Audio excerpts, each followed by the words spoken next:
And when everyone's super, no one will be. Why is AI even a thing? What are the mechanisms that brought it to such a level, plowing through anything in its path? A lot of us artists have been quite happy in the years of the internet.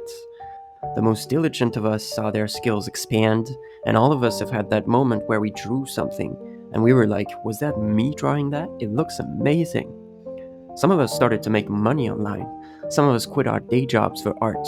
Exciting, thrilling times. Mostly all enabled by technology or by the internet. But technology would suddenly turn out to be our undoing through AI. In this video, we're going to explore the AI art's tragedy from a different angle. Part 1. The visceral struggle against envy. So, image-generating AIs have been around for a long time. For instance, as early as 2018, we had a thing called StyleGAN, which was capable of generating these images. What really came to hurt us artists was the ability to guide these models through text. Back then, there was no ability to control these models through text. The control people have gained over the generated images in the recent years through text and more things is growing with each month that passes, making us artists fade into uselessness. And this is happening to the one field of work that is considered fun by everyone. It feels like almost everyone would like to take up art as a hobby. Yet we've decided that those who get to do this as a job should be the ones being replaced and automatized. It seems that mostly, apart from artists, people don't mind this happening, and this is painful for us. There's apathy on the internet. People don't even begin to feel any kind of pain for artists. They have their own lives to worry about and be pained about. In AI art, most people just see a positive, a little tool to play around with. And on the worst side, the most extreme of AI art proponents are super close-minded. They see you, traditional artists, as dinosaurs. They've always envied you for your skills. They thought that you were gatekeeping when you weren't impressed by their little doodles. And now they have a way to enforce their view that your skills were useless all along. Kinda like in The Incredibles, with that clip I showed you at the start, where the villain syndrome gives superpowers to everybody in order to take revenge on the actual superheroes. And the result of this is that AI overflow will make people on the internet so defiant towards new images online that you'll basically only follow the people you already followed before the AI came in. So now this super long-term effort of learning art is easily overshadowed by the immediate reward of no-wait AI art. In addition, the thought of what will it be in a few years torturing young artists means that we have already lost a lot of young talents to AI art. That's why it's super important, if you're committed to keep being an artist, and I assure you it's still worth it, to keep yourself updated. I'm both an artist and an AI researcher. I am dedicated on the Artpost AI channel to cutting a path through the AI art wave and finding a way for artists to attain stability and hope once more. This means I'm super interested in anyone's testimony in how AI art has affected them and their mindsets.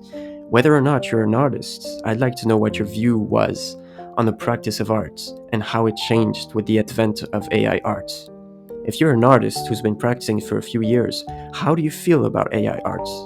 Let me know in the comments, I'll be very grateful. Part 2. The Forest Gang. So imagine you're somebody who works a normal job, living in the middle of the city, surrounded by concrete and honky cars all day and night. You always dreamed about chucking it all in and moving to some quiet village somewhere, where the air smelled like earth and trees and not exhaust fumes. Finally, you do it. You saved enough money, you pack up your life, and you move to this little spot by a forest that looks like it came straight out of a fairy tale. Life in a village ends up being everything you hoped for, and more. You start fixing up the forest near your new home, planting all sorts of trees and flowers in that forest. We're talking years of work, getting your hands dirty every day, digging, planting, watering. And it's all worth it. This place, this forest, you turn into something out of a dream, with colors and scents that just make you want to stay forever. It's your pride and it's your joy, and it's your little escape from the world. And you come to kind of depend on it for your identity. But then out of nowhere, This gang shows up and decides this forest is now theirs, and they just occupy the forest. They call it the beautiful ancestral garden, and they start telling folks that people have got to pay if they want to come into the forest. Can you believe that? Years of sweat and love turned into some kind of money-making scheme by a bunch of thugs. This is basically how it feels for artists being imitated by AI. When someone uses a tool like Mid-Library and fine-tunes an AI on your art to copy your style, they're directly using the grueling work that you've been doing for years. And yet once again, people think artists are gatekeepers who want to prevent everyone from making art. People say the snobby artists want to gatekeep and hide their secrets. This is a pretty awful situation for all of us. Part 3. Why? So in AI, especially with art, a lot of people end up working there and creating these AI art models, not because they're chasing a dream, but because it makes sense for their career. They're surrounded by academia from the start, and they get caught up in the excitement around AI. But finding a PhD spot or a postdoc spot or any kind of academia employment is a tough game. Rejections piled up, and suddenly you're diving into something like AI art.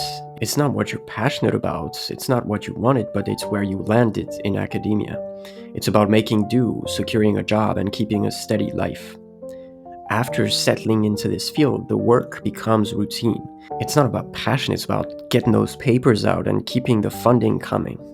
The big picture, like how this all fits into the art world and affects society, doesn't get much thought.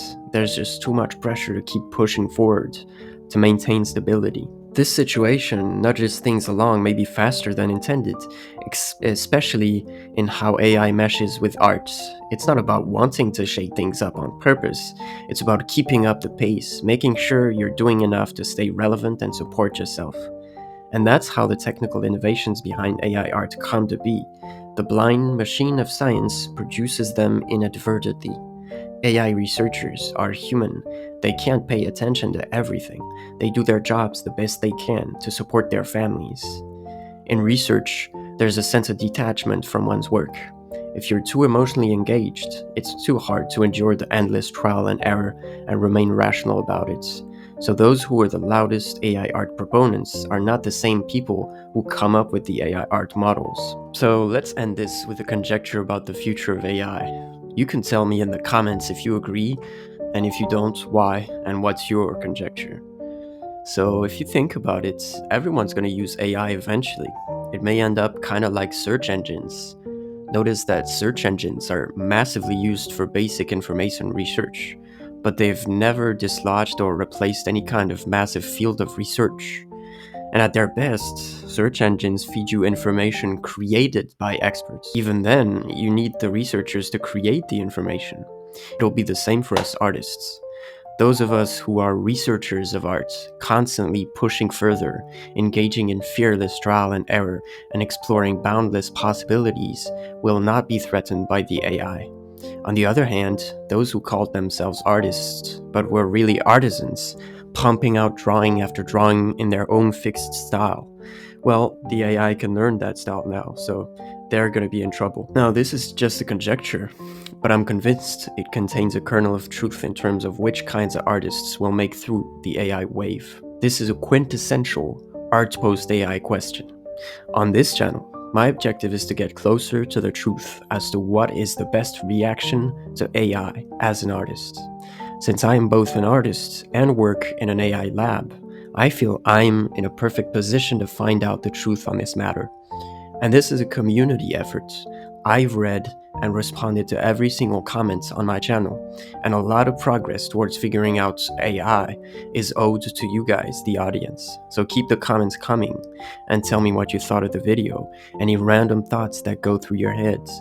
How are you positioning yourself to survive in the AI wave if you're an artist? What's your prediction on how it's gonna go? Tell me everything down in the comments. And of course, if you are interested in learning more about how traditional artists should deal with the AI art threats, you can subscribe to the Art Post AI channel. See you guys next time.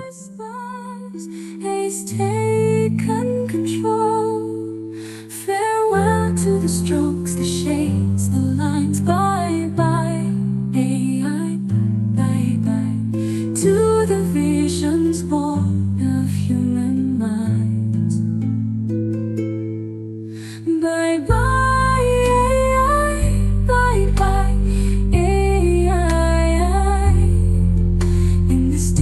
till dawn we stay.